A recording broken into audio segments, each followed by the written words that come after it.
Hello, Crafty Friends. I thought I'd come on today and show you some things I've got in the mail and what I've been playing with. So I saw a video with this Whimsy stamp. There it is. Beware, Whimsy Stamps Halloween plays with paper. I put it there for a note for myself. So anyway, I saw this wreath, and you know I love Lavinia, and it reminds me so much of all the Lavinia stuff, and I thought that'll be perfect with it, even the crow, you know, everything on here. So also I saw these I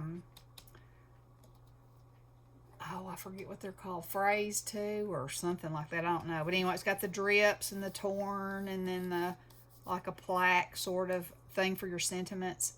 And I thought, oh, those are good. And the drips could also be snow, you know. So, goodness. So I got that. And also, I had this. I got it last year, I think. And I love it. And I'm going to show you a card that I did with it too. But anyway, you know, I've been playing with photo paper. And so this is photo paper. And I first colored it with Distress Oxide in Antique Linen. And then what you do is you put color on it and then you buff it off. And I've shown that in another video. And the paper absorbs the color, but it absorbs it, I don't know, it pulls out the different colors in that color, and it just gives it this depth. Okay, so anyway, so then I have a brick embossing folder, so I embossed it, and so I absolutely love the way that turned out. And then I moved my sewing machine in here.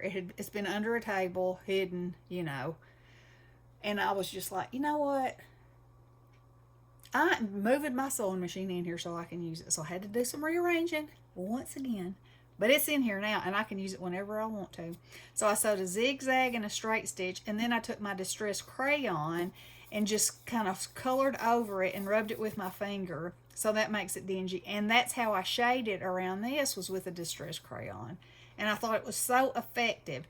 And then this is Haunted. It's right there. So I heat embossed it in gold, and then the bats. And I put my little gold doodahs on there. And I shaded underneath that as well with the crayon. And there's my little threads, and I think it just turned out so good. So anyway, that's the wreath with the crow and the house, and then the little spider hanging down. So awesome inspiration there from Plays Well with Paper. I love all the stuff that she does. Okay, so then let me show you the one. Here it is.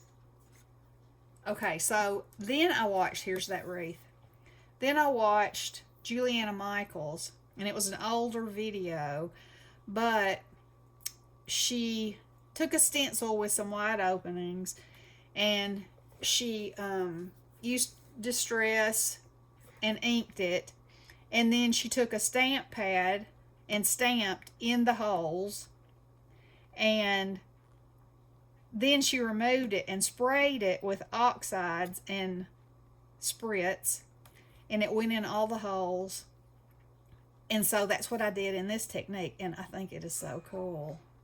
And this was the only stencil I had that had big enough holes in it, because that's a factor when you're trying to stamp in the hole, you know, especially if you have like something that's, you know, that's not tiny, that you could just stamp. And you could do that, because it just kind of gives it an effect. It's not so you can really read it. But anyway, then I cut it out of this wonky, and then I cut another wonky, and stamped it and heat embossed it with white glitter embossing powder, and then my spider silver, and then this is orange embossing powder. And I thought that was so much fun. And so then I did another one, and this is the Tim Holtz, the Snarky Cats, and I did it in the same way, which if you move it around, you can see the mica in there, you can see the words behind there. It's kind of like one of those cards that you just kind of study, and the more you study it, you know, you kind of see more. So anyway, I had these little spiders, which I've always absolutely loved. I think they came from AliExpress. And it's climbing down. And the cat has his face. And he's heat embossed. And I heat embossed him on orange with black. And then I colored his eyes in with a green glitter pen. And then the phrase says, "It's behind me, isn't it?" And then I distressed around, him so he'd have a shadow, because my perspective was that this is the wall, that's the baseboard, this is the floor, So anyway, I love how that turned out. And then it got me thinking. So I told y'all that I had discovered that I didn't have a 3D spiderweb embossing folder. So I got it, and I think I showed you that I embossed that before. Okay, so then wait a minute. Let me step back just a minute. The next thing along these lines is I had a spiderweb die, and I didn't stamp any letters or anything inside, but this is this is a stencil. So I stenciled it and with this pink, and then when I removed the stencil, the lines were white. So I took, then at that point I took, no, not black, I took translucent texture paste, and with the stencil on, went over it. So when it's dry, see how shiny that is? Yeah. Okay, so it leaves a surface on there that's not only raised a little bit, but it resists any other ink. So once that was dry, I took a really dark purple and went in really heavy right there where the little white lines are, and then lighter as it came out because I wanted to give it some depth. And I love how it turned out. And then you wipe it off of this because it won't stick to that, But it goes down in those little holes where it's just bare paper. And I used watercolor paper. But, and then this is the spider from 13 Days of Halloween from Spellbinders this year. And this is also a phrase from there. And I had a cloud. I just cut it out and darkened around the edge. It says, "Creeping it real this Halloween." And then this background is some of my marbled paper that I made. So I love it. Love it, love it, love it. So this is where, I was thinking, well, I have this new 3D embossing folder. What if I embossed it backwards? So debossed it. So, use this side. So here it is in pink foil. And I used black texture paste, opaque, to go into the cracks. Now, I tried black soot, and it would not stick to the foil in the cracks. Then I tried archival. It would not stick to the foil in the cracks either. And you could just wipe it off. Which in theory, if it had gone down in the holes, it would have been great. But anyway, then I thought, well, texture paste, that'll stick in those holes. So I smeared it over there. And you can see it's still shiny, but it's like grungy, which I don't mind at all. There we go. And what a cool effect. So, similar but different, but very cool still. What I was trying to do is say, okay, well, if I can use a stencil, can I use an embossing folder? Flipped over backwards in the debossed. Yes. Yes, I can. And yes, I did. And then I made this, which I'm not real happy with it. So I used photo paper and I stamped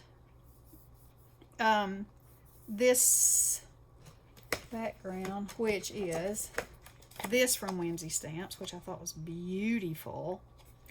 And so I stamped it, and then I cleaned it off, and then I used purple on it to go around to kind of make it real grungy. And then all these are Lavinia stamps, and so I stamped them in different colors on top of it. And I really like all of it except for the shelf. And the shelf just is not doing it for me. But anyway, I messy sewed all around it, you know, and put apothecary and popped it up. I mean, it's okay. But I also, these 2 jars, the potion in them is a gel pen, a glitter gel pen, and then I went over it with glossy accents so it would look like a jar. And the candle flames are glitter gel pen, and his eyes are green glitter gel pen. So, you know, you can, when you turn the card just a little bit, you can see. I like all of it except for that shelf. So anyway, that's what I've been doing. You know, you have that when you craft. You have things that you really like, and then you have things that are like, But I have to say, I love this technique from Juliana Michaels. And she uses a Moroccan tile from, I can't remember for scrapbook. They're out of it anyway. And it was really good. And she, when she stamped, you know, it really went down in all the little places. And so I really like that. And it would be better, because this is sort of like a big spider web, or it could be, you know, an animal print, or something cracked. It's a big one. But anywho, you know, it made me go through by stencils, and which I'm digging it. I'm digging using the stuff, looking at the stuff, thinking of new ways to use the stuff. So anyway, I hope you guys enjoyed this, and I will try to link both of the videos where I saw this and where I saw this technique, and so y'all can go check them out from the professionals. Okay, I hope you enjoyed it, and I hope you're having some crafty fun. Love you guys. Blessings.